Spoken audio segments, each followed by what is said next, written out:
প্রত্যেক দিন সকালে একবার আবু বকরের ঘরে যাইতেন, বিকালে আবার যাইতেন। মহব্বতটা কি পর্যায়ে ছিল।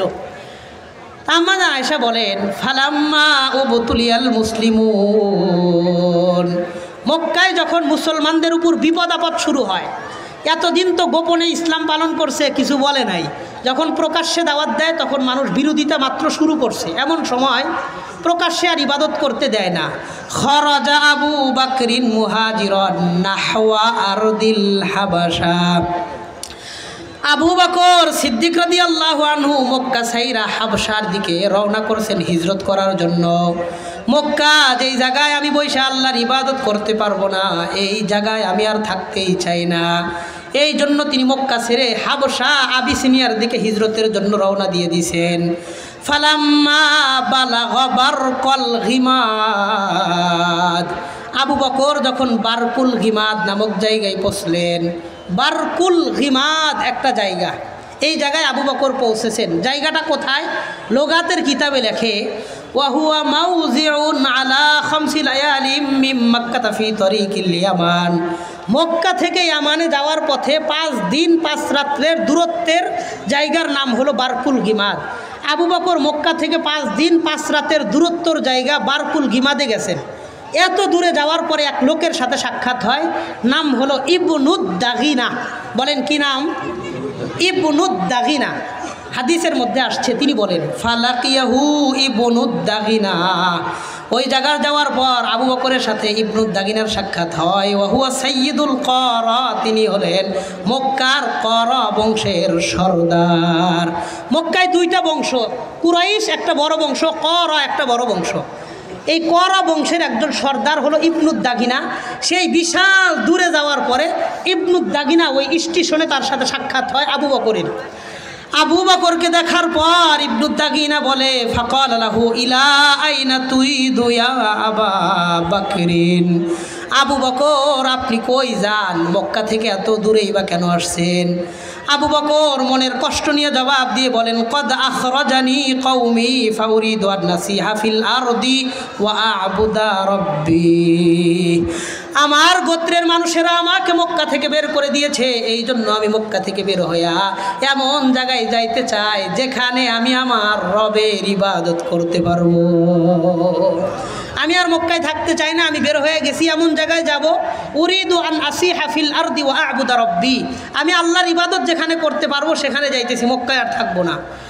এবার ইবনুদ দাগিনা জবাব দিয়ে বলে, ইবনুদ দাগিনাও একজন কাফের, তারপরেও জবাব দিয়ে বলে, ইন্নাকা ওয়া বিমিসলিকা লা ইয়াখরুজু ওয়া লা ইখরাজু, আবু বকর আপনার মতন মহান মানুষকে কেউ বের করতেও পারে না, আপনি বেরও হইতে পারেন না, কারণ আবু বকর আপনার মধ্যে 5টা গুণ আছে। আওয়াজ করে বলেন, আবু বকরের মধ্যে গুণ আছে কয়টা? 1 নাম্বার, ইন্নাকা তাকসিবুল মা'দুম, আবু বকর আপনি নিঃস্ব অসহায় মানুষের মুখে খাবার তুলে দেন। সমাজের যেই মানুষের ঘরে খাবার নাই, আপনি সেই ঘরে খাবারের ব্যবস্থা করে দেন, এটা 1 নাম্বার আপনার গুণ। 2 নাম্বার, ওয়াতাসিলুর রহিম, আপনি আত্মীয়তার সম্পর্ক বজায় রাখেন, কোনোদিন আত্মীয়তার সম্পর্ক ছিন্ন করেন না। 3 নাম্বার, ওয়াতাহমিলুল কাল্লা, আপনি মানুষের ভারী বোঝা বহন করে দেন, মানুষের বোঝা ভারী হইলে আপনি বোঝা বহন করে দেন। 4 নাম্বার, ওয়াতাকরিজ যায়ীফ, আপনি মানুষের মেহমানদারি করেন। 5 নাম্বার, ওয়াতুইনু আলা নাওয়াইবিল হাক্কি, আপনি মানুষকে বিপদে পড়লে বিপদগ্রস্ত মানুষকে সহযোগিতা করেন। এই 5টা গুণ আপনার আছে। আপনার এত মহৎ গুণ থাকার পরে আপনি মক্কা থেকে বের হতে পারেন না। ইরজি মাই ফাআনা লাকা জার ওয়াবুদ রাব্বাকা বিবালাদিকা, আপনি আসেন আমার সাথে, ফিরে আসেন, আপনি মক্কায় বসে ইবাদত করবেন, আমি আপনার নিরাপত্তার ব্যবস্থা করে দিতে চাই, আমি আপনার ব্যবস্থা করব নিরাপত্তার, আপনি আসেন। ইরজি মাই, আপনি আমার লগে আসেন। ও আবুদ রব্বাকা বিবালাদিকা, আপনি এই মক্কায় বসে ইবাদত করবেন, ফাআনা লাকা জার, আমি আপনার নিরাপত্তা দিব। এই কথা যখন একজন নেতা বলছে, বলেন কে বলছে? হ্যাঁ, শুধু নেতা শব্দটা বলেন, কে বলছে? আবার বলেন, কে বলছে? এই পয়েন্টটা মনে রাখেন। তো করা বংশের এক নেতা বলছে, আপনি আসেন আমার সাথে, আমি নিরাপত্তার ব্যবস্থা করবো। কেডা কি কয়? আইন টেংরিটা ভেঙে দিয়াম। এই ধরনের একটা কথা কইছে, আসেন আপনি ইবাদত করবেন, কে ঠেকায় আমি দেখব। 5 দিন 5 রাতের দূরত্বে গেছে, এবার এই 5 দিন 5 রাতের দূরত্ব আবার ফিরে আসছে, বলেন সুবহানাল্লাহ। আবু বকর সিদ্দিক রাদিয়াল্লাহু তাআলা আনহু ইবনুদ দাগিনার সাথে ফিরে আসছে। মক্কায় আসার পর ফাতাফা আশিয়াতান ফি আশরাফি কুরাইশ, ইবনুদ দাগিনা কুরাইশদের বড় বড় নেতাদের কাছে সন্ধ্যাবেলায় গেছে। যাওয়ার পরে জিজ্ঞাসা করে, আতুখরিজুনা রাজুলান, তোমরা কি এমন একজন মানুষকে মক্কা থেকে বের করতে চাও? ইয়াকসিবুল মাদুম ওয়া ইয়াসিলুর রহিম ওয়া ইয়াহমিলুল কাল্লা ওয়া ইয়াকরিজ যায়ফা ওয়া ইউইনু আলা নাওয়াইবিল হাক্কি, যার মধ্যে এমন মহৎ মহৎ 5টা গুণ আছে, এমন একজন ভালো মানুষকে তোমরা মক্কা থেকে কেন বের করতে চাও? ফালাম তুকাজ্জিব কুরাইশুন জিওয়ার আবি বকরিন, আবু বকরের 5টা গুণ মক্কার কোনো কাফেররা অস্বীকার করে নাই। মক্কার কোনো কাফেররাও আবু বকরের 5টা গুণ অস্বীকার করে নাই। তার মানে বোঝা গেল মানুষ যত ভালোই হোক কিছু শত্রু তার থাকবেই। আবু বকরের মতন মানুষের 5টা গুণ তারা স্বীকার করে, আবার তারা বের করে দেয়। আল্লাহ আমাদের বোঝার তৌফিক দান করেন, বলেন আমিন। এবার বৈঠক বসছে সন্ধ্যাবেলায়, কুরাইশদের বড় বড় নেতাদের লগে আবু বকরের বিষয়ে বৈঠক। ওই সময় নিয়ম ছিল, কোনো নেতা যদি কারো জিম্মাদারি নেয়, দায়িত্ব নেয়, নিরাপত্তা দেয়, অন্য পাতি নেতারা তারা ডিস্টার্ব করতে পারবে না, এটা নিয়ম। চোর ধরা পড়ার পরে যদি চেয়ারম্যান সাহেব কয়, এরা আমার জিম্মাদারিতে দাও, ক্লাবে আটকায় রাখবো, সকালে বিচার হবে, তোমরা কেউ কিছু কইবা না। এলাকার সব মানুষ কিন্তু মান্য নেয় যে ঠিক আছে আপনি যারা বিচার করেন এটাই। তা আবু বকর সিদ্দিক রাদিয়াল্লাহু আনহুর ব্যাপারে ইবনুদ দাগিনা কুরাইশদের নেতাদের সাথে বৈঠকে বসছে। তারে নিরাপত্তা দিতে হবে, তারে ইবাদতের সুযোগ সুবিধা স্বাধীনতা দিতে হবে। এটার পরে তারা বৈঠক করার পরে চিন্তা করছে কি শোনেন, কুরাইশদের নেতারা বলে ক্বালু লিইবনুদ দাগিনা, কুরাইশদের সব নেতারা ইবনুদ দাগিনাকে জবাব দিয়ে বলে, ডাক দিয়ে বলে, মুর আবা বকরিন, তুমি যাও আবু বকরকে বলো আবু বকর মক্কায় থাকতে পারবে 5টা শর্তে। কোন কয়টা শর্তে? আবু বকর মক্কায় ইবাদত করতে পারবে 5টা শর্তে। 1 নম্বর, আইয়াবুদ রাব্বাহু ফি দারিহি, সে তার ঘরের মধ্যে ইবাদত করবে, বাহিরে ইবাদত করতে পারবে না। বলেন নাউজুবিল্লাহ। 1 নম্বর, তারা ঘরে ইবাদত করবে, বাহিরে ইবাদত করতে পারবে না। 2 নম্বর, ওয়াল ইউসাল্লি ফি দারিহি, সে ঘরেই নামাজ পড়বে, বাহিরে কোথাও নামাজ পড়তে পারবে না। বলেন নাউজুবিল্লাহ। 3 নম্বর, ওয়ায়াকরা মা শাআ ফি দারিহি, সে তার ঘরের মধ্যেই কোরআন পড়বে, বাহিরে কোরআন পড়তে পারবে না। 1 নম্বর, ঘরে ইবাদত করবে, বাহিরে কোথাও কোনো ইবাদত করতে পারবে না। 2 নম্বর, ঘরেই নামাজ পড়বে, বাহিরে কোথাও নামাজ পড়তে পারবে না। 3 নম্বর, ঘরেই কোরআন পড়বে, বাহিরে কোথাও কোরআন পড়তে পারবে না। 4 নম্বর, তিনি শর্ত দিয়ে বলে ওয়ালা ইয়াস্তালিনু বিহি, আবু বকর তার নামাজের জন্য আজান দিতে পারবে না। বলেন নাউজুবিল্লাহ। আবু বকর তার নামাজের আজান দিতে পারবে না। 5 নম্বর, ওয়ালা ইউজিনা বিজালিকা, আবু বকর তার ইবাদতের দ্বারা আমাদেরকে কষ্ট দিতে পারবে না। কারণ কি এই 5টা শর্ত কারণ হিসেবে উল্লেখ করে, ফাইন্না খশিনা আইয়াফতিনা নিসাআনা ওয়া আবনাআনা, কারণ আমি ভয় করতেছি আমার সন্তানরা, আমার বিবি বাল বাচ্চারা আবু বকরের ইবাদত দেখা আবার তারা কিনা মুসলমান হয়ে যায়। আবু বকরের ইবাদত দেখা যদি মুসলমান হয়ে যায়, এটা ভয় আছে। আবু বকরের ইবাদত দেখে যদি মুসলমান হয়ে যায়, এই জন্য আবু বকর প্রকাশ্যে কিছু করতে পারবে না। 5টা কথা তারে ভালো করে জানায় দেন, এই শর্তে সে ইবাদত করবে, মক্কায় থাকবে, আর বাইরে যাইতে পারবে না। ঘরে ইবাদত করবে, নামাজ পড়বে, কোরআন পড়বে, আজান দিবে না, আর ইবাদতের নামে দাওয়াত দিয়ে আমাদেরকে কষ্ট দিবে না। এই কথা যখন আবু বকরকে শোনানো হইল, ইবনুদ দাগিনা আবু বকরকে শোনাইলেন যে আপনার ব্যাপারে এই ফাইসালা হয়েছে। ফামাকাসা যালিকা কলিলা, আবু বকর কয়েকদিন এইভাবেই অবস্থান করলেন। অল্প কিছুদিন এইভাবেই অবস্থান করার পর সুম্মা বানা মসজিদান বিফিনা ইদারি, আবু বকর তার ঘরের কোনায় বারান্দার মধ্যে ছোট্ট একটা মসজিদ বানায় নেয়। বলেন সুবহানাল্লাহ। যারা নিয়মিত মসজিদে গিয়ে নামাজ পড়ে, তারা যখন মসজিদে যাইতে পারে না, তাদের অন্তরটা ফেটে যায়, ছটফট করে। করোনার সময় অনেক মানুষদেরকে দেখছেন মসজিদে জুমার নামাজে বেশি সমাগম নিষিদ্ধ, ঘরে বয়া মানুষ জোহরের নামাজ পড়ছে আর কাঁদছে। বাইতুল মুকাররমের কিছু ভিডিও দেখছি, গেটের সামনে বৈশা মোনাজাত ধরছে আর অজরে কাঁদতেছে, আল্লাহ কি আযাব দিলেন, আপনার কদমে সেজদাও দিতে পারি না, মসজিদে নামাজও পড়তে পারি না। এই যুগের মানুষের চোখ দিয়ে যদি নামাজ পড়তে না পারার কারণে চোখ দিয়ে পানি বের হয়, আবু বকরের মতন মানুষের মসজিদে গিয়ে নামাজ না পড়ার তার অন্তরের কষ্টটা কেমন ছিল? বিশাল সীমাহীন কষ্টের কারণে তিনি ঘরের বারান্দায় এই যে এমন একটা পর্দা টানায় একটা মসজিদ বানাইছে। মা বোনেরা যেমন এতে কাফে বসে কাপড় টানায়া, আবু বকর এমন কাপড় টানায় একটা মসজিদ বানাইছে। ফাকানা ফিহা ইউসাল্লি ওয়া ইয়াবুদু ওয়া ইয়াকরাউ ফিহা, এখানেই নামাজ পড়ে, এখানেই ইবাদত করে, এখানেই কোরআন পড়ে। আবু বকর সম্পর্কে আম্মাজান আয়েশা বলেন, ওয়া কানা আবু বকরিন রাজুলান বাক্কা ইযা ক্বরাআল কুরআন লা ইয়ামলিকু আইনাইহি।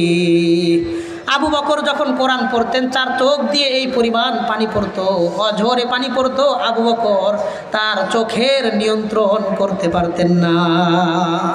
যখন কোরআন নিয়ে বসতেন, কোরআন পড়তেন আর অঝরে পানি পড়তো। এক হাদিসের মধ্যে আম্মাজান বলেন, হাত্তা বাল্লা সারা, তার দাড়ি ভিজা টপ টপ করে পানি পইরা জমিন মাটি কাদা হয়ে যাইত। এই পরিমাণ তিনি কান্না করতেন, কোরআন শরীফ পড়তেন। এই দৃশ্য দেখার জন্য ফায়ান কজিফু আলাইহি নিসাউল মুশরিকিন ওয়া আবনাউহুম, মক্কার সমস্ত কাফেরের সন্তানরা, বিবি বাল বাচ্চা সবাই আবু বকরের তেলাওয়াতের তামসা দেখার জন্য উপস্থিত হয়ে যাইতো। বলেন সুবহানাল্লাহ। তারা ভিড় করে থাকতো যে কেমনে পারে একজন মানুষ এত কাঁদতে, কেমনে সম্ভব একজন মানুষের চোখের এত পানি ঝরাইতে। ওয়ায়াতাআজ্জাবুনা মিনহু ওয়া ইয়ানজুরুনা ইলাইহি, তারা দেখতেন, তাকাইতেন আর আশ্চর্য হইতেন। আশ্চর্য হয়ে তারা তাকায় থাকতেন আর এটা দেখতেন। এই অবস্থা দেখা কাফেরদের মাথার ঘুম নষ্ট হয়ে গেছে যে আমরা এতদিন যেটার ভয় করতাম এখন তো ওইটাই বাস্তব হইতেছে। আমাদের মেয়েরা, আমাদের বিবিরা, আমাদের ছেলেরা আবু বকরের ইবাদতের তামসা দেখে, আর চাইতে কষ্টের বিষয় কি আছে? ওই ঘরের কোনায় যে মসজিদ বানাইছে এই জন্য ইবনুদ দাগিনারা ডাকছে যে তারা ডাকো। তাকে যখন ডাকছে, ডাকার পরে বলে, ইন্না সামিআনা ক্বাদ জাওয়াযা আবু বকরিন যালিকা, আমরা শুনলাম আবু বকরকে যে শর্ত দিয়েছিলাম আবু বকর ওই শর্ত অতিক্রম করেছে। ওয়া বানা মসজিদান বিফিনাই দারিহি, তার ঘরের কোনো একটা মসজিদ বানাইছে, এমন সংবাদ আমাদের কাছে আসছে। আপনি যান আবু বকরকে মানা করেন, সে এই মসজিদে ইবাদত করতে পারবে না। আবু বকরের কাছে ইবনুদ দাগিনা গেলেন, যাওয়ার পরে বললেন, ইন্নাকা তা'লামু আলা মা আকাদতু লাকা আলাইহি, আবু বকর আপনি তো জানেন আমি কি কি শর্তে আপনার নিরাপত্তা নিয়েছিলাম, আপনি জানেন? হ্যাঁ জানি। আপনি যদি চান এই শর্তের উপরে ইবাদত করেন, ওয়া ইল্লা তারুদ্দা যিম্মাতি ইলাইয়া, অন্যথায় আপনার দায়িত্বটা আপনি আমাদের কাছে ফিরিয়ে দেন। অন্যথায় আপনি আপনার দায়িত্ব আমারে ফিরিয়ে দেন, আমার দায়িত্ব আমারে ফিরিয়ে দেন, আপনার দায়িত্ব আমি নিব না। এবার আবু বকরের কথাটা শোনেন। আবু বকর কি বললেন? আবু বকর বললেন, ইন্নী কদ আরুদ্দু জিম্মাতাকা ইলাইকা, আমি আপনার দায়িত্ব, আপনার জিম্মাদারি আপনার কাছে ফিরিয়ে দিলাম।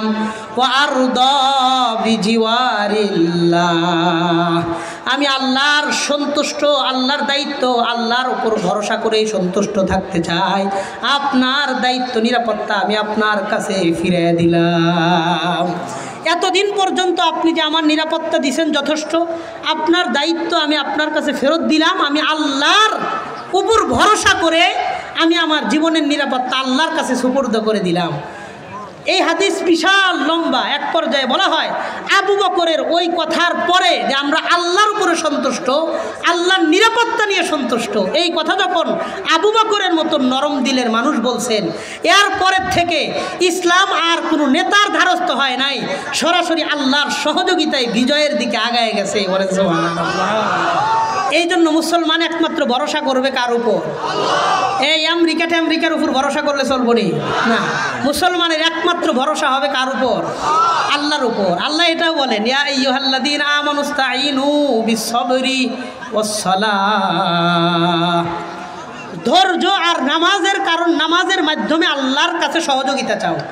ইন্নাল্লাহা মা'আস-সাবিরিন, আল্লাহ ধৈর্যশীলদের সাথে আছেন। এই আয়াতের ব্যাখ্যায় ইউসুফ কান্দালাবি রহিমাহুল্লাহ এক কিতাবে তিনি বলেন, সবর করতে বলছেন আর নামাজ পড়তে বলছেন। সবর করতে হয় কষ্টের জায়গায়। তার মানে আল্লাহ বুঝাইলেন উম্মতের যারা নওজোয়ান আছো তোমরা জিহাদের ময়দানে সবর করো। যারা মুরব্বিয়ানে কেরাম আছেন তারা জাই নামাজে বসে চোখের পানি ঝরান। উম্মতের জিহাদের ময়দানের রক্ত আর মুরব্বীদের জাই নামাজের চোখের পানি যদি একসাথে হয়ে যায় ওই জাতিকে দুনিয়ার ইতিহাসে কেউ কোনোদিন থামায় রাখতে পারে নাই। আমরাও জিহাদের ময়দানের জন্য প্রস্তুতি নিব। আর যারা মুরব্বিয়ানে কেরাম আছেন তারা জাই নামাজে বসে উম্মতের যুব সমাজের জন্য দোয়া করবেন। আলহামদুলিল্লাহ বাংলাদেশের যেখানেই যাই দেখি যুব সমাজের কোনো মাহফিল দেখলেই ভালো লাগে। আমি জিগাই তোমাদের এই যুব সমাজের সদস্য কতজন? আলহামদুলিল্লাহ বাংলাদেশের নেতৃত্ব আস্তে আস্তে যুবকদের হাতে ঘুরে ঘুরে যাইতেছে। কথা কন ঠিক কিনা? ওই 80-90 বছরের বুড়া বুড়ির দায়িত্ব আমরা দীর্ঘদিন দেখছি। আগামীর ইতিহাসে যুবকদের হাতে আমরা নেতৃত্ব দেখতে চাই। যুবকদের হাত ধরে বাংলাদেশ এগিয়ে যাবে, এমন এক শক্তিতে যাবে যেই শক্তিতে বিএনপি বুঝি না, জামাত বুঝি না, জমিয়ত বুঝি না, হেফাজত বুঝি না, খেলাফত তাবলীগ চরমনাই ঐক্যজোট বুঝি না। নওজোয়ান প্রস্তুতি নাও, গাজওয়াতুল হিন্দের প্রস্তুতি নাও। বাংলার পবিত্র ভূমিতে, বাংলার পবিত্র জমিনে জয় শ্রীরামের স্লোগান দেয় প্রকাশ্যে। তুমি সাবিলুনা সাবিলুনা আল জিহাদের স্লোগান দিতে ভয় পাও। যুবক তোর মইরা যাওয়া উচিত, মইরা যাওয়া উচিত, মইরা যাওয়া উচিত।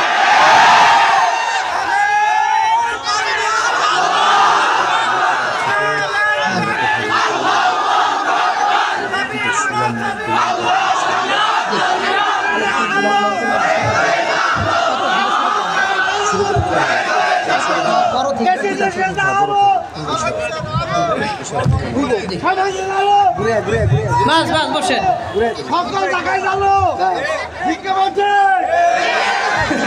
বসেন, এই বসেন বসেন, বসে যান। বসেন, সহ্য হইব, সহ্য হইব। হুজুর আইব, বন বন, বসেন বসেন বসেন। আরে একটু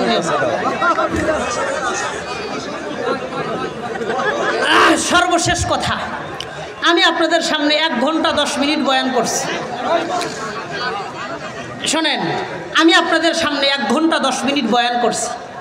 বলেন 1 ঘন্টা 10 মিনিটের মধ্যে একটা কথাও কোরআন আর হাদিসের বাহিরের কোনো কথা পাইছেন? সাক্ষী দিয়ে কন্যা পাইছেন? আমি তো এখানে বয়ানের উদ্দেশ্যে আসা হয় না। স্থানীয় অনেক ওলামায়ে কেরাম আছে, তাদের দোয়া নেওয়ার উদ্দেশ্যেই আসা হয়। এটা তো আমার এলাকা, আমার বাড়ি বাহাদিপুর, এখান থেকে 5-7 মিনিট লাগে বাড়ির যাইতে। আমার আব্বা আম্মা সবাই আছেন এখানে বয়ানে। আমি আপনাদের এলাকার সন্তান, কিন্তু এলাকায় আসা হয় কম। ছোটোবেলায় পড়ালেখা করছি ঢাকায়, এখন খেদমতে আছি গাজীপুর। ঢাকা পড়ালেখা শেষ করে দারুল উলুম দেওবন্দে কিছু পড়ার সুযোগ আল্লাহ দিয়েছিলেন। এরপরে ঢাকা লালবাগে পড়েছি। এই জন্য আমি বয়ানের দিক থেকে বিশেষ করে সিলেট, নোয়াখালী, কুমিল্লা, লক্ষ্মীপুর, চট্টগ্রাম, ফেনী, লাকসাম এই অঞ্চলে বহু প্রোগ্রাম করা হয়। ভুয়াপুরের এদিকে খুব বেশি আসা হয় না, কিছু নির্দিষ্ট জায়গায় কম পরিমাণে আসা হয়।